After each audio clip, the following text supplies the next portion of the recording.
മോഹൻലാൽ ആദ്യമായി സംവിധാനം ചെയ്തൊരുക്കിയ 3D ചിത്രമായ ബറോസ് മുംബൈയിൽ 8 തിയേറ്ററുകളിലാണ് പ്രദർശിപ്പിക്കുന്നത്. ചിത്രത്തിന് മുംബൈയിൽ മികച്ച പ്രതികരണം. സൂപ്പർ മൂവിയാണ്, എല്ലാവർക്കും കണ്ടിരിക്കേണ്ട ഒരു സിനിമയാണ്.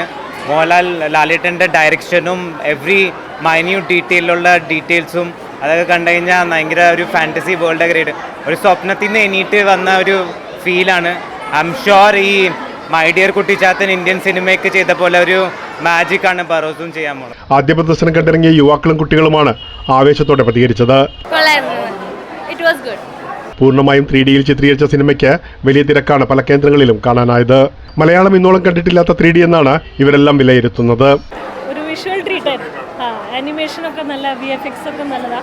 Everyone can enjoy. മികച്ച ക്യാമറ കാഴ്ചകൾ ചിത്രത്തെ ദൃശ്യവിസ്മയമാക്കി. ഒരു വിഷ്വൽ ട്രീറ്റ് ആണ്. മോഹൻലാലിൻ്റെ ഒരു ഫസ്റ്റ് ഡെബ്യൂട്ട് ഡയറക്ടോറിയൽ മൂവി അല്ലേ, ഞാൻ സപ്പോർട്ട് ചെയ്യാന്ന് വെച്ചിട്ട് വന്നതാണ്. നന്നായിട്ട് വിഷ്വൽ ട്രീറ്റ് ആണ്, കുട്ടികൾക്ക് കൂടുതൽ എൻജോയ് ചെയ്യാൻ പറ്റും. പശ്ചാത്തല സംഗീതവും പാട്ടുകളും ആകർഷണമാണ്. മോഹൻലാലിന്റെ ബറോസ് മലയാള സിനിമാ ചരിത്രത്തിൽ നാഴികക്കല്ലാകും.